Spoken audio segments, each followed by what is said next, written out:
That one is expected, right? 37-34. Jared Stidham, Brock Purdy, shootout to bring in the new year. That was fun. And I want to break the offense down into a couple of videos because of that guy right there. So the screen game and the running game were fantastic. And they deserve their own video. I think the blocking was excellent. Once again, they've been really good up front all season. But I think the way that McCaffrey set up his blocks, the way that he's patient, the way that he lets the other guys do all the work for him, and then he just takes advantage with his patience, deserves their own video. So we're going to talk about that. But let's talk about the passing game here today, and Purdy, Aiyuk, Kittle, some of the mistakes, some of the good, the bad, and just how we got to see Purdy play from behind for the first time all season. So that was good. Let's get right into it. I thought this was just a great game as far as the exposure-wise for Purdy. So remember, essentially every game that he's played, they've been in a favorable situation. The Dolphins, they're a defense that doesn't really offer any resistance. The 49ers were going to be up on them, regardless whether that was Jimmy or Brock. And then Tampa Bay kind of rolled over right away. Seattle, that was the division rival. And, I mean, the 49ers are so much better than Seattle that it didn't matter. In this game, specifically, Kyle Shanahan all week talked about Max Crosby. And the Raiders still had playoff ambitions, so they were going to give everything they had for the 49ers. The plays that I thought stood out were the ones that usually stood out. This very first one right here. So how many times have I shown with Purdy under center, him having to face a free rusher? The very first drop back of the game, he has somebody in his face, he avoids it, finds Kittle for a first down. How many times have we seen that this season, last year, the year before, where the 49ers have had a free rusher in the quarterback's face, in Jimmy's face, and the play just was incomplete. The play was a batted pass, or worse, a sack. That is a very good player right there, Max Crosby. One of the best edge rushers in the NFL. It would be easy to panic right here. You can tell that he senses him even though he's not looking at him. So Purdy's feel for the game, feel for the pocket is there. And as usual, he's not panicking, right? So he could easily throw it at his feet, tuck the ball, but eyes are downfield as he's moving, as he's scrambling, gives it to his guy, first down. So there's no real, you can't really, I know everybody wants to assign blame every play, right? Like what's going on up front. In this situation, like I know he's standing up, but it's tough to figure out. He's going to drop back and you're going to get a blitz from the other side. So ideally, that's coming and you slide the line this way. And if you slide the line that way, you can pass this guy off to Banks, and then Brindle comes here, Burford comes here, McGlinchey comes here, and everybody's blocked. That didn't happen. Okay? You need your quarterback to make a play when that doesn't happen. And the 49ers have a quarterback that can make a play. All right, in my mind, when I'm watching the offense, I think no player has benefited from Purdy more than this guy right here. And I tweeted that, I mentioned that, and naturally, people are saying, well, Kittle leads the team in touchdowns since he's taken over. He leads the NFL in touchdown receptions since he's taken over. And yes, that is true, but think about how they're dialing up Kittle's touchdowns and think about when they are relying on Brandon Aiyuk here. So here's a touchdown pass, and to me, the 2-minute drill says it all, right? Purdy's dropping back, and he's looking for number 11. Why? Because of the routes like this. He's physical, he can fight through contact, and he can create separation. I don't think by any stretch this was Ayuk's best game, but there's no doubt about it. Like, he is Purdy's favorite target. And people are talking about, maybe it's because Debo's out, but still, even if Debo is in, to me, like, they were using him as like a screen guy, an underneath passing guy, whereas Aiyuk is living over the middle of the field, living at the intermediate level, and that's where Purdy's most comfortable. So he has his number one target, and that's number 11. There were a few times during this game where I thought Purdy was right and the receivers were wrong. I mean, if you just look at the stats, Purdy, first half, 7 of 8, 38 yards, 2 touchdowns. 38 yards on 10 attempts, not great. Second half, I believe he had 246 yards. He was 15 for 25, and that looks much better on the stat sheet. But either way, I thought his process was right for the most part. So on this route, it's third down, 3rd and 6. And the Raiders were playing a lot of man coverage, which is kind of surprising. You really don't see that with the 49ers having so many weapons. But bottom of the screen, you have Kittle, and you have Juwan Jennings to the top. You have Roy McLeod, who has been pretty damn good in Debo's absence, and Brandon Aiyuk. Brandon Aiyuk's going to run a deep out. it looks like it should be an option route. So the ball is going to go to Kittle. So Kittle's going to run up and he's going to run the same out. But let's watch what Purdy sees and why Purdy throws this ball. So again, they're all in man coverage. And you can see that. Man to man, man to man, man to man, man to man, and then one deep safety. So because they're all in man coverage, he's thinking Kittle's going to go up and run to the corner. Kittle runs up and runs an out route. So because there's no safety here, I get why he thinks Kittle should go to the corner. I would expect the same, but it's an out route. It all works out since obviously there's a pass interference. And watch Kittle after the play. First down, and watch him count the flags. 1 and 2. But still, the process here for Purdy, like it makes sense, right? If there's nobody capping, if there's nobody preventing you from running vertical, let's throw that deep ball. Doesn't work out. They get the flag. No harm, no foul. Process is right, and that's what really matters there. So again, we're seeing Purdy push the ball down the field. That is a very good thing, and that's why 23 right here has all the room in the world to run. So generally when Jordan Mason's in the game, running back Jordan Mason, who clearly has a bright future, is a run play, right? I love this about Kyle Shanahan. This is just changing up your tendencies, right? So they're going to run a post wheel, and the wheel is going to come from the running back out of the backfield. One of the more difficult routes to run, and it's really like a bang post glance route by to the top of the screen there. So by doing that, now you have essentially a quarter of the field to work with. Mason is running the wheel route. This is where Christian McCaffrey's value comes in. This is why Christian McCaffrey is so dangerous, because this is a play where they've thrown it to. They will again. Mason doesn't get the separation that Purdy wants, so he doesn't throw the ball, and he ends up going to the right spot. But I just wanted to show this play because how many times do we see, and sure, he's kind of open there. How many times have we seen, right there on the cut, McCaffrey just blow by the guy. And this is an area where Mason can improve, and hopefully next week is a good time for him to just gain experience in the passing game. Again, he's going to be a very good runner. He already is a good runner, I feel like, and I'm going to show that in the running portion of this. But the next step for Mason, undrafted rookie, probably not used to running routes, is to just become more comfortable as a route runner. The good thing here, Purdy eyeing that deep route. I want to go there. He's not open. I'm not comfortable giving him a chance. I have a hell of a check down right here. Kittle picks up 8 or 9 yards. So keeps the offense ahead of schedule. 2nd and 1, have your entire playbook open. How many times have we seen Kyle Shanahan go empty in the low red zone? My answer would be fewer than 5 times, right? Over the course of the last couple of seasons. This just tells you that he trusts Purdy. Okay, this is a touchdown pass, and this is just Purdy being a playmaker. Let's check out the route concept. So the Raiders are going to do what most teams do against the 49ers in this low red zone. They're going to drop 8, right? This guy falls off, so they're just going to try to take the front of the end zone away for the quick routes, and they do that. So nobody's open right here. And ideally, Purdy just kind of hangs in there since there's nobody really rushing, but he does his patent sandlot ball, spins away,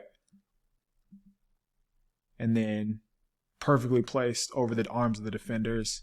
Again, it's playmaking. That's what you want in your quarterback. Just keep plays alive. Be patient. I like how he kind of resets his feet, right? He knows I have more time. I have plenty of time to let my receivers get open. Let them do the work. The accuracy is there. Perfect trajectory on the pass. Get the ball to your best players. He leaned on Kittle. He leaned on Aiyuk. He leaned on McCaffrey all game. Why wouldn't you? Not much to say here other than that's just a really freaking good throw. Knowing where your receivers are, keeping your eyes downfield, touchdown. All right, so a few plays ago, I just talked about how Purdy and Kittle weren't on the same page. Purdy wanted Kittle to run to the corner, and it didn't. Thankfully, DPI, and it all worked out. So here's another same play. This time, the 49ers, they get man coverage, so man coverage across the board. They're going to run the little swirl route. So they run up, act like they're going out, or act like they're going in, and they just settle down like a curl route. Watch the routes on the outside. That's the swirl route right there. They love that route. It works against man. It works against zone, but against man, the general rule of thumb is when you're in man coverage, you don't want to settle down. You want to keep running, right? You don't want to have static routes. So static routes are like curls, for example. Routes on the move, whether it's slant, whether it's a crossing route or corner route. It looks like to me, Purdy's expecting Aiyuk to break to the corner. See his hands off the ball right now. He thinks it's going to be more of to the corner, and instead, Aiyuk settles down. After the game, Shanahan all but said Aiyuk didn't play that well. Maybe didn't play that well is not the right way to phrase it. He said he's had much better games despite the stat line, and there were plays where he whiffed on blocks. He had a drop, and this one, to me, is what we were talking about. We have to read the defense, right? We have to know what we're getting. So in man coverage, I want to run away. So Purdy's at the top of his drop. Thankfully, he avoids a safety, but in my mind, that's on the receiver, not the quarterback. At the same time, like it's been a month since these guys have been playing together. Like the type of repetition it takes to run these type of routes where Purdy needs to know what Aiyuk sees, right?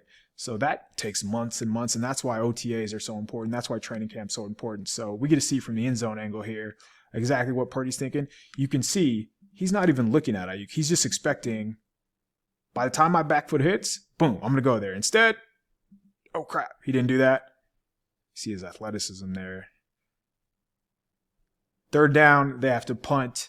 Again, timing, that's something that needs to be worked on over and over and over, and that's where repetition comes into play.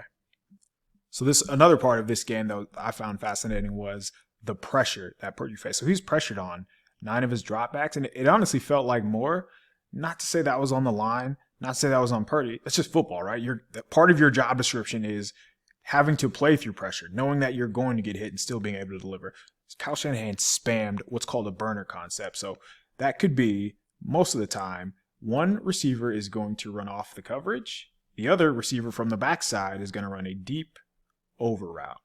Time and time again, they had to run it at least 5 or 6 times in this game, and it was successful for the most part. So here, they're able to get a first down because they have this guy. But Purdy misses a wide open Kittle here at the second level, and that was because he was being pressured so often. And we saw it in the last throwaway where the guy's in his face, he has to kind of drop back, or he has to kind of drop his eyes, run around a little bit in the pocket and just throw it deep. Watch Kittle from that backside there. So he's open. He's as open as it gets. So let's see how it times up with Purdy's drop. 1, 2, 3, 4, 5. Drop hits. Look, he's probably more than likely this is a guy that he needs to account for. Not sure why he doesn't go there. Would love to know. But you get a first down, you get an explosive if you get it to this guy here. So, again, just something that I noticed, and it wasn't over and over again, but for the first time, I think we saw Purdy getting affected by pressure, but that is one heck of a check down option to have, and you're never going to get mad at getting Christian McCaffrey the ball because, and I'll show it more in the running part where, one-on-one in space, just like that. He's going to win. That's a first down. You'll take that. All right, burner concept, same thing. Just different window dressing. Shanahan runs like 6 plays, but the way that he dresses up differently, whether it's formation-wise, whether it's motion-wise, defenses never know what's coming, and it's hilarious because you can see it coming from a mile away. So this time, Brandon Aiyuk is going to do the same thing. He's going to be the guy that runs off the coverage, and it's good to change it up because you don't always want to have Aiyuk being the guy running the deep over. So twice in a row, Ayuk's tasked with running off the coverage. Last time, it was the tight end running the deep over route. This time, it's Juwan Jennings running the deep over route. So what does he do? What does Purdy do this time? Coming back the very next series. Hey, it's open, Rook. Throw it. Shanahan, great call. Get it to just go back to what works. And I think that's what makes him such a good play caller. One of the best, if not the best in my mind, because he knows what works. I love seeing this right here, by the way. Every time. Debo. Dre Greenlaw was on the sideline talking. Debo was on the sideline talking. They are always into it, man, and that makes this team fun. But here we go from the end zone angle. You see Purdy. He's probably not used to that guy. That's not really a miss block, right? Look, think about how long this takes. 1 Mississippi, 2 Mississippi, 3 Mississippi. That's a long time for you to block an NFL edge rusher. But knowing that he's not frazzled when somebody's in his face is a big deal. Delivers. Explosive play, chunk play, burner concept. All right, so Purdy could have probably thrown 3 interceptions in this game. This was the interception. So when I talk about playing through Brandon Aiyuk, we've seen it time and time again, right? They hit him with so many slants, so many over routes, so many deep crossing routes in this game. Their shot plays are designed to go to number 85 because getting Kittle on a safety, here's what happens. So they're going to roll the pocket, and they are trying to get Kittle isolated one-on-one with the safety. Why? So right now, he knows I'm in trouble. I have 260-ish pound guy, runs a 4.4, running at me, watch the route. He's on the ground. So Kittle does his job, right? Purdy underthrows it probably by 10 or 15 yards. We need to acknowledge the cornerback right here because ideally, most of the time, this works because this guy is holding the flat defender. The cornerback, sometimes they get a little nosy and they run with the crossing route. He does a good job of falling off this route and just reading what the quarterback's doing. So he sees Purdy looking deep. He gets to Kittle, comes and makes a play. That's a great play by him. The issue here, Purdy, you see his limitations, right? So remember, 7th round pick. There's a reason he went in the 7th round. And honestly, the chief reason of that is just the lack of physical tools, right? He doesn't have that first round arm strength. For me, so the pocket, here's Trent Williams. Here's the hash. So the pocket is about 2.5, 3 yards outside of the hash. Watch how far Purdy drifts. So right there is probably where he should be setting up to throw this pass. I know it's going to you have to give Kittle time to get down the field, but you have Juwan Jennings peeling back. So he's about 3-ish yards further away than where he needs to be. Second, he's drifting away. Watch, see that? Instead of stepping into it, you want his hips right there is where it needs to be. You like his feet planted more. He's falling off to his left, so he's not going to have anything on that throw. And then with him, you have to be as sound mechanically when you don't have those physical gifts as a first rounder. So love the shot play, love the idea. He went to the right spot, but you have to be spot on with your mechanics if you're going to be able to execute that throw. And Purdy wasn't, and that's why there was an interception there. I really love this play. And it was an incomplete pass, but this is where I think, one, the 49ers can kind of steal yards, whether it's Kittle, whether it's Juwan Jennings. I think they have the guys to throw these slot fade jump balls, 50-50 balls, whatever you want to call them. This is a pass that I would imagine Jennings catches more often than not. So Purdy puts exactly where he wants to. And you can see on the TV copy that pass hits Jennings in the hands. And I'm sure everybody remembers seeing that. But it's just a simple slot fade. Snap. 1, 2, 3, 4. Step and throw. Could it have been a little further out in front of him? I mean, sure, but Jennings isn't a burner. Everybody knows that. And I think this is a play that they can take advantage of in the playoffs, honestly. People are going to be so keyed in on Aiyuk and then when Debo comes back, and obviously this fella right here, but these shot plays, especially in the high red zone and around the 40-yard line, yeah, that's a pass that hits his hands. I'm sure he catches it in practice too, but he's a contested catch kind of guy. That's where Jennings also has to take the next step if he's going to earn that second contract. But I was a fan of the play. I'm a fan of Purdy still being aggressive. It just didn't work out. So this was another near interception. And I hate that it sounds like I'm making excuses for Purdy because, I just talked about throwing a jump ball to Juwan Jennings that Jennings should have caught. But he also had an interception, and he's had other interceptions that could have happened. So I'm just telling you what I see and how I feel like these should go. So the Raiders are in zone coverage. They switch it up down in the low red zone. When it's zone coverage, you want to settle down your route, right? You don't want to keep chasing because all you're going to do is run into another defender. That works in man. In zone, you want to settle down. So right here, to me, he should be throttling his route down, not running into somebody else. So Kittle kind of runs his route into somebody else, right? He's running into a defender. This would work if he just sits down. Obviously, it's a follow concept, so depending on what Kittle does, McCaffrey's going to do the same thing. I have no problem keying on Kittle right here because, look, he's not open. Ideally, here's what I think should happen. 1, 2, 3, ball's out to a throttling down Kittle right here. You can hit him, you get it on the 2-yard line, whatever. Maybe he gets yards after contact and gets it in, and then you can run it in for a touchdown on the next play. That does not happen. See, because he's drifting and doesn't really have a chance right there. So it's an incomplete pass. It's going to read like Purdy almost had like quote unquote turnover worthy play, but that's not on the quarterback to me. So again, this goes back to being on the same page, recognizing what the defense is presenting to you. Sit down right there. Watch Kittle's helmet. So he needs to know he's looking over here that somebody is probably jumping, coming into my line of vision.